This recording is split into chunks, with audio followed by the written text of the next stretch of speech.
Guys, welcome on my YouTube channel Combateria. In the previous lecture, we had discussed about the environment and biodiversity, जिसमें हमने पढ़ा था वनाग्नि।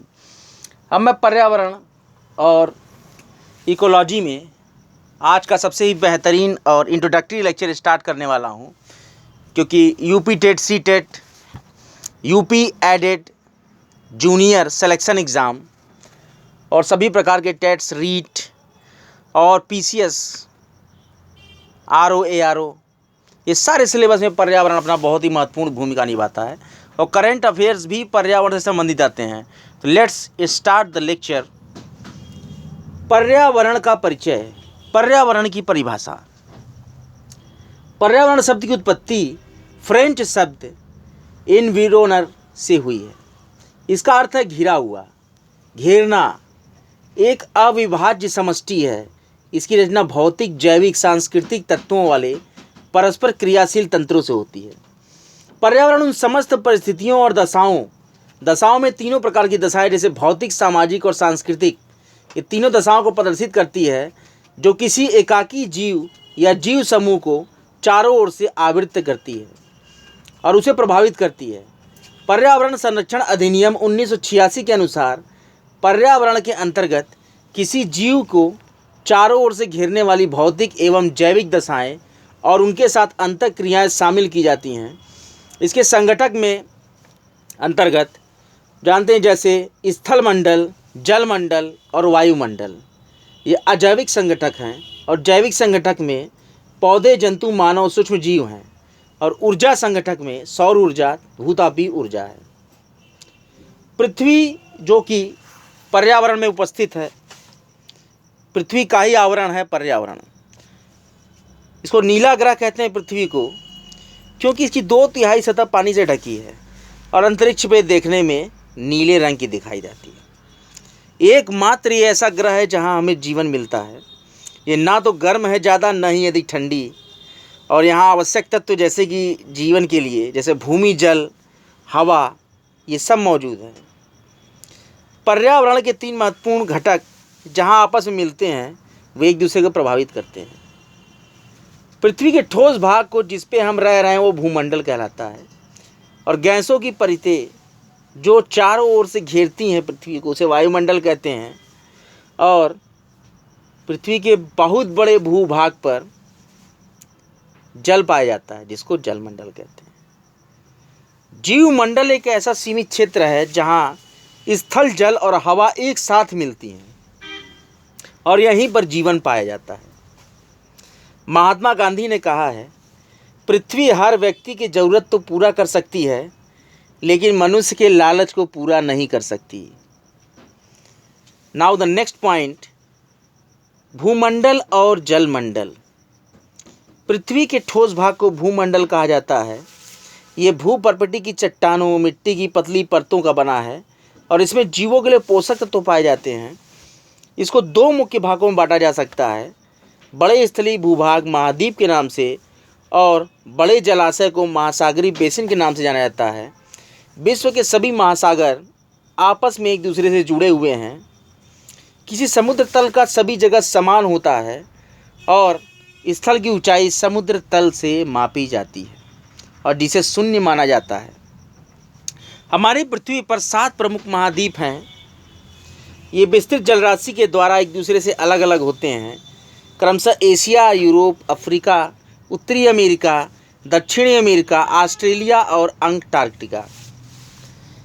स्थल का बहुत बड़ा भाग उत्तरी गोलार्ध में पाया जाता है। पृथ्वी में 71% जल और 29% भाग स्थल है, जो कि जल के सभी रूप, जैसे महासागर, नदी, झील, हिम नदी, भूमिगत जल, वायुमंडल की जलवाष्प आदि इसमें सम्मिलित होती है। पृथ्वी पर पाए जाने वाले जल का 97% से अधिक महासागरों से पाया जाता है। ये जल इतना खारा होता है कि मानव उपयोग में नहीं ला सकता है और शेष जल का बहुत बड़ा भाग बर्फ़ की परतों, हिम नदियों, भूमिगत जल के रूप में पाया जाता है, जो मनुष्य इस्तेमाल करता है। इसीलिए नीले ग्रह में रहने के बावजूद हम पानी की कमी महसूस कर रहे हैं। महासागरों में 97.3% बर्फ छत्रक से 2.05%, भूमिगत जल से 0.68%, झीलों के अलवण जल 0.009%, स्थलीय समुद्र और नमकीन झीलें 0.009%, वायुमंडल 0.0019% और नदियों से 0.0001%। इस प्रकार से ये पूरे 100% पूरे होते हैं जल की उपलब्धता के। पर्यावरण पर मानव का क्या प्रभाव पड़ता है? मानवीय क्रियाओं ने पर्यावरण को प्रभावित किया है, जैसे खनन, औद्योगिकीकरण, निर्वनीकरण, नगरीकरण, रासायनिक कृषि, आधुनिक प्रौद्योगिकी, औद्योगिक अपशिष्ट और नाभिकीय परीक्षण। पर्यावरण पर मानव के प्रभाव के परिणाम स्वरूप प्रदूषण, ग्लोबल वार्मिंग, ओजोन क्षरण, जैव विविधता क्षरण और जलवायु परिवर्तन आदि विभिन्न पर्यावरणीय समस्याओं का जन्म हुआ है। तो गाइस, ये बहुत ही इंपॉर्टेंट लेक्चर है, वेरी वेरी इंपॉर्टेंट लेक्चर। इसको बहुत ही केयरफुली सुनिएगा, यहाँ से एक प्रश्न जरूर आएगा। मानव पर पर्यावरण का प्रभाव। पर्यावरण या प्राकृतिक संसाधनों की सुलभता मानव के स्वास्थ्य, क्रियाकलापों, रहन सहन, आचार व्यवहार, संस्कृति के साथ साथ मनुष्य की आर्थिक क्षमता, राजनीतिक स्थिरता, अंतर्राष्ट्रीय संबंध को निर्धारित करता है। आज विश्व में सतत विकास की अवधारणा पर बल दिया जा रहा है।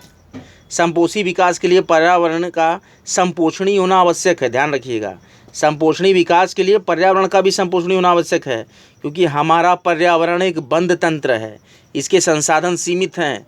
पर्यावरणीय संसाधनों के निर्माण की प्रक्रिया धीमी होती है। ऐसे में आवश्यक है कि इन संसाधनों का विवेकपूर्ण उपयोग करना चाहिए। मानव और पर्यावरण आपस में अंतर संबंधित हैं। सतत विकास की अवधारणा का प्रतिपादन ब्रटलैंड आयोग ने किया था, जो कि 1987 में आया। इनके द्वारा जारी पत्र का नाम है हमारा साझा भविष्य। इसी में पहली बार सस्टेनेबल डेवलपमेंट की बात की गई थी। वहीं से शब्द उत्पन्न हुआ सतत विकास। इसके तहत वर्तमान पीढ़ी अपने विकास के लिए प्राकृतिक संसाधनों का उपयोग इस प्रकार से करती है कि उनका न्यूनतम क्षरण हो और भावी पीढ़ियां प्राकृतिक संसाधनों से वंचित न हो सकें। इसलिए सतत विकास के तहत पर्यावरण और पारिस्थितिकी को संरक्षित रखते हुए विकास किया जाता है। ब्रटलैंड आयोग ने पर्यावरण तथा विकास पर विश्व आयोग, इस नाम से हम इसको जानते हैं, world commission on environment and development, Norway के भूतपूर्व प्रधानमंत्री G.H. ब्रटलैंड के नाम पर ब्रटलैंड आयोग पड़ा, जबकि इसका मूल नाम है पर्यावरण तथा विकास पर विश्व आयोग। इस आयोग ने सर्वप्रथम सतत विकास की अवधारणा का प्रतिपादन किया था। इसी आयोग की पहल पर ब्राजील के रियो डी जेनेरियो शहर में हुई अंतर्राष्ट्रीय बैठक में एजेंडा 21 स्वीकृत किया गया था, जिसके तहत सतत विकास के लिए निम्नलिखित बिंदु पर मैं चर्चा करूंगा, जो कि जनसंख्या विस्फोट पर नियंत्रण, पुनः उपयोग और पुनर्चक्रण, रीयूज एंड रिसाइकलिंग, पुनः स्थापना, रेस्टोरेशन या अपहासित संसाधनों की पुनः शक्ति, प्राकृतिक संसाधनों का विवेकपूर्ण उपयोग, ऊर्जा संरक्षण, पर्यावरण के अनुकूल तकनीक एवं विकास और पर्यावरण संरक्षण के प्रति जन जागरूकता। Rio+20 सम्मेलन में उन 7 क्षेत्रों को चिन्हित किया गया जिनकी प्राथमिकता देकर सतत विकास की दिशा में उल्लेखनीय प्रगति की जा सकती है। वो क्षेत्र हैं, बहुत ही इंपॉर्टेंट है, इस क्षेत्र को याद रखिएगा। रोजगार, ऊर्जा, संपोषणीय शहर, खाद्य सुरक्षा, जल, समुद्र और आपदा प्रबंधन। Rio+20 सम्मेलन में UNEP को एक अग्रणी वैश्विक पर्यावरण संस्था बनाने पर जोर दिया गया था। इसमें वैश्विक सदस्यता बढ़ाने और इसे वित्तीय सहायता प्रदान करने के लिए संकल्प लिया गया था। मानव विकास लक्ष्य के तहत 17 नए लक्ष्य को 2015 के पश्चात विकास का संयुक्त राष्ट्रीय एजेंडा जारी किया गया, जिसमें अपनी दुनिया में बदलाव, टिकाऊ विकास के लिए 2030 का एजेंडा, इसको अंगीकार किया गया है। इसमें अगले 15 साल के लिए 17 लक्ष्य और 169 प्रयोजन तय किए गए हैं। SDG 2030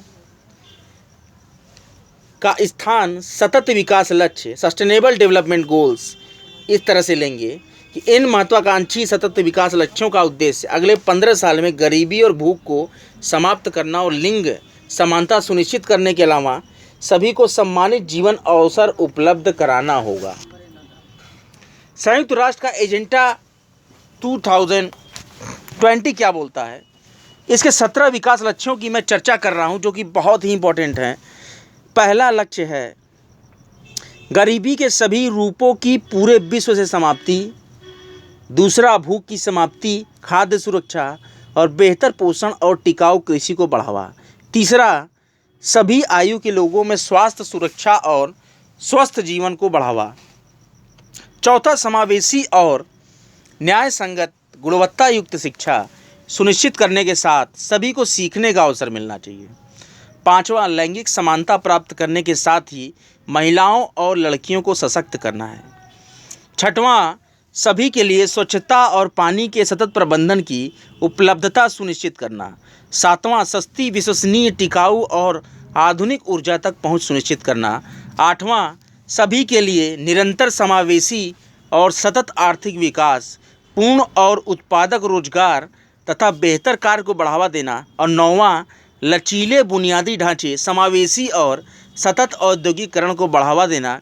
10वां, देशों के मध्य और भीतर असमानताओं को कम करना। 11वां, सुरक्षित, लचीले और टिकाऊ शहर और मानव बस्तियों का निर्माण करना। 12वां, स्थायी खपत और उत्पादन पैटर्न को सुनिश्चित करना। 13वां, जलवायु परिवर्तन और उनके प्रभावों से निपटने के लिए तत्काल कार्रवाई करना। 14वां, स्थायी सतत विकास के लिए महासागरों, समुद्र और समुद्री संसाधनों का संरक्षण और उनका उपयोग करना।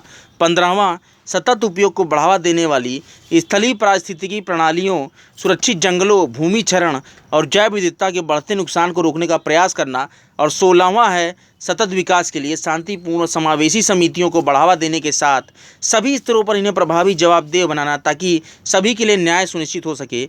और आखिरी जो लक्ष्य था 17वां, सतत विकास के लिए वैश्विक भागीदारी को पुनर्जीवित करने के अतिरिक्त कार्यान्वयन के साधनों को मजबूत बनाना। इसके लिए जन जागरूकता कार्यक्रम भी चलाए गए हैं। इसमें लोगों को पर्यावरणीय परिवर्तन से मानव जीवन पर पड़ने वाले हानिकारक प्रभावों के विषय में जानकारी मिलती है। पर्यावरण की सुरक्षा सिर्फ अकेले व्यक्ति, संस्था या सरकार नहीं की जा सकती है। कई परिणामवादी समस्याओं जैसे कि ग्लोबल वार्मिंग, जलवायु परिवर्तन आदि का स्वरूप वैश्विक है। इसलिए विश्व के प्रत्येक नागरिक एवं सरकारों का दायित्व है कि वो पर्यावरण को सुरक्षित रखने का उपाय करें, और इसके लिए वो स्कूली पाठ्यक्रम में पर्यावरणीय शिक्षा को शामिल करें। Mass media, newspaper, magazine, TV, radio आदि द्वारा लोगों को पर्यावरणीय समस्याओं के बारे में जागरूक करें। सेमिनार और कॉन्फ्रेंस करें। मनोरंजक माध्यमों जैसे लोकगीत, नुक्कड़ नाटक, डॉक्यूमेंट्रीज आदि द्वारा लोगों को जागरूक करें। ये बहुत ही इम्पोर्टेंट टॉपिक है। इसके बाद हम पारिस्थितिकी के बारे में थोड़ी सी चर्चा करते हैं। ये विज्ञान के तहत जीवों और भौतिक पर्यावरण के मध्य अंतर संबंधों और विभिन्न जीवों के मध्य अंतर संबंधों का अध्ययन किया जाता है। E.P. ओडम के अनुसार पारिस्थितिकी परितंत्र की स्थापना, संरचना एवं कार्य का अध्ययन है। Ecology is the study of the structure and function of ecosystem. पारिस्थितिकी पारितंत्र की संरचना और कार्य का अध्ययन है। अर्नेस्ट हैकेल के अनुसार वातावरण एवं जीव समुदाय के मध्य पारस्परिक संबंधों के अध्ययन को पारिस्थितिकी कहते हैं।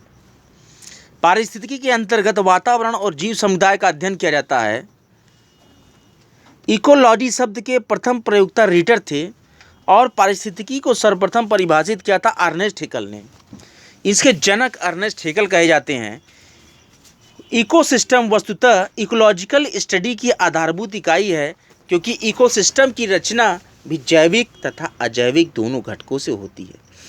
पारिस्थितिकी की दो शाखाएं हैं। There are two branches of ecology, auto ecology and सेनोकोलॉजी।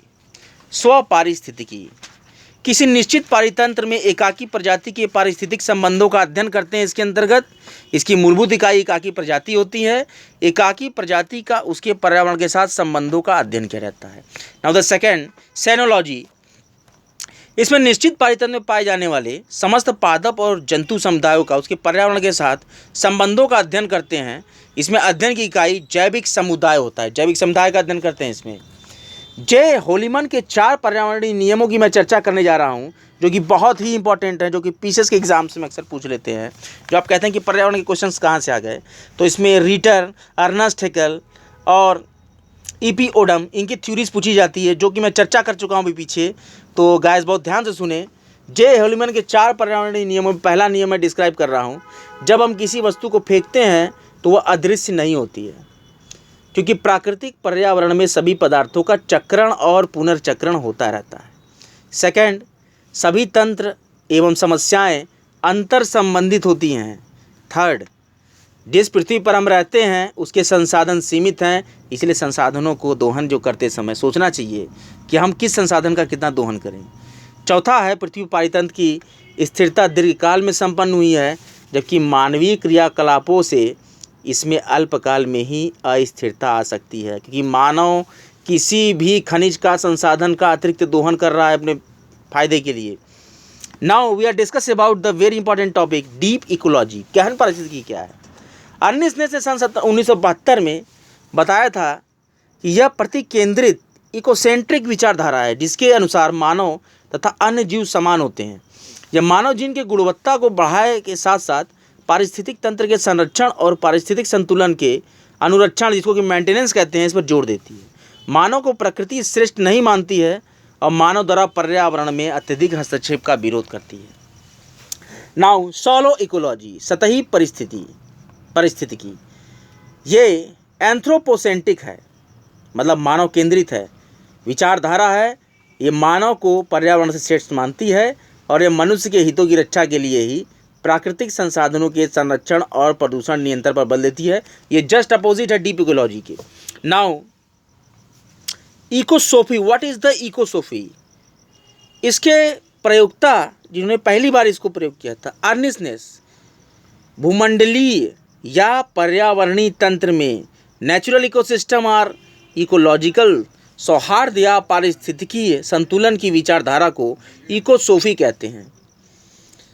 अब ये बहुत इंपॉर्टेंट टॉपिक आता है कि आवास क्या है, हैबिटेट, व्हाट इज हैबिटेट।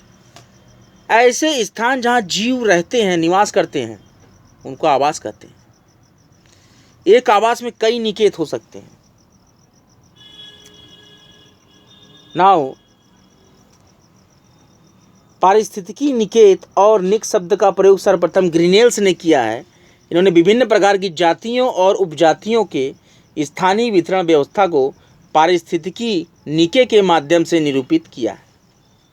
एक इकोसिस्टम में पौधे और जंतुओं की कई प्रजातियां रहती हैं और प्रत्येक प्रजाति उस पर ही निवास करती है जहां उसके जीवन के लिए आवश्यक पर्यावरणीय दशाएं सुलभ हों। दो प्रजातियां एक ही निकेत में साथ साथ नहीं रह सकती हैं। किसी निकेत में रहने वाली जाति दूसरे निकेत में रहने वाली जाति की पूरक होती है। परिस्थिति नीचे को 3 प्रकार के कारक प्रभावित करते हैं, जिसमें आवास विचर, नीचे विचर और प्रजाति संख्या विचर होती है। निकेत से हमें परितंत्र में किसी प्रजाति के स्थान का पता चलता है। वातावरणीय और पारिस्थितिकीय कारक, इसके जलवायु कारक हैं प्रकाश, तापमान, जल वर्षा, वायुमंडलीय नमी, वायु गति, वायुमंडल की गैसें।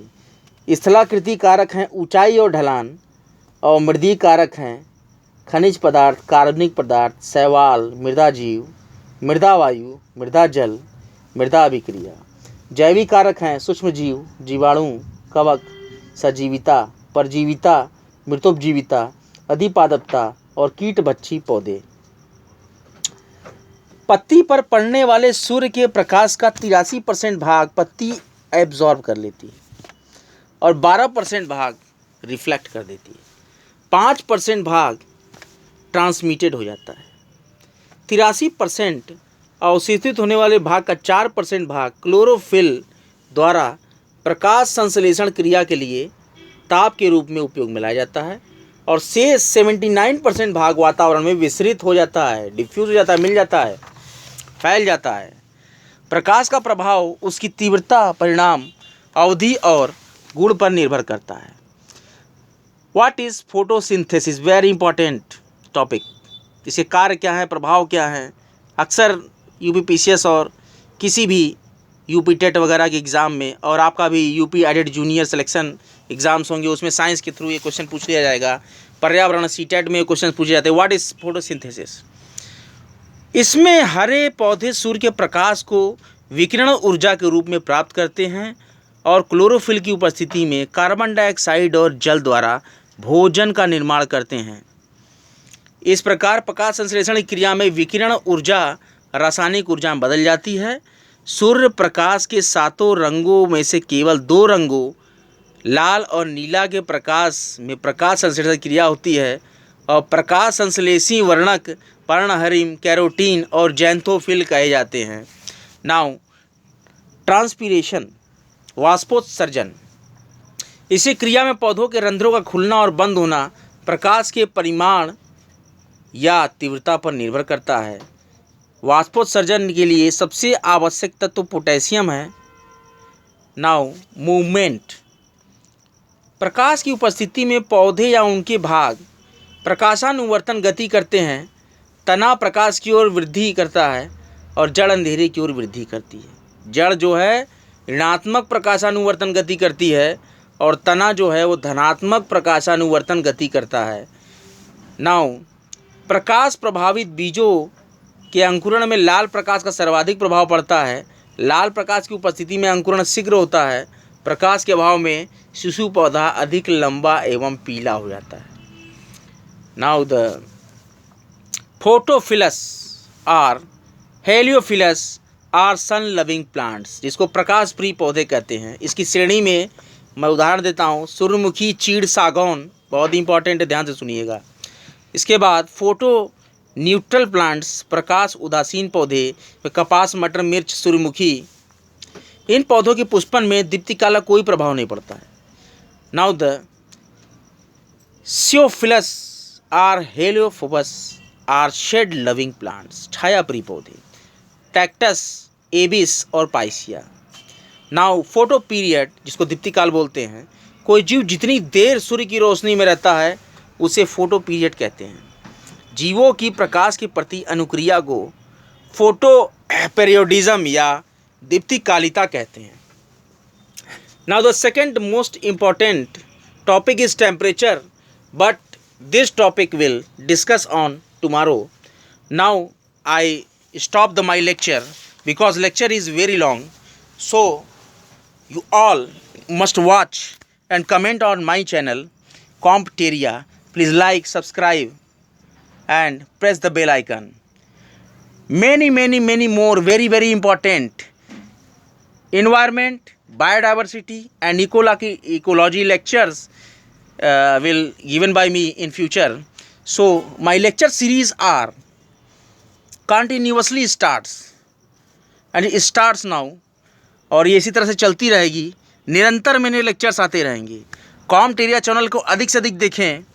जितना ज़्यादा आप देखेंगे उतना ज़्यादा मुझे प्रोत्साहन मिलेगा और आपके कमेंट्स को देखकर ही मैं ये जांच पाऊंगा कि मैं जो लेक्चर्स आपको दे रहा हूँ वो किस स्तर के हैं और आप किस तरह से इसमें इंटरेस्ट ले रहे हैं या नहीं।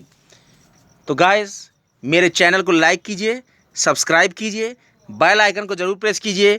मेरे चैनल का नाम है कॉम्पटेरिया। जय हिंद।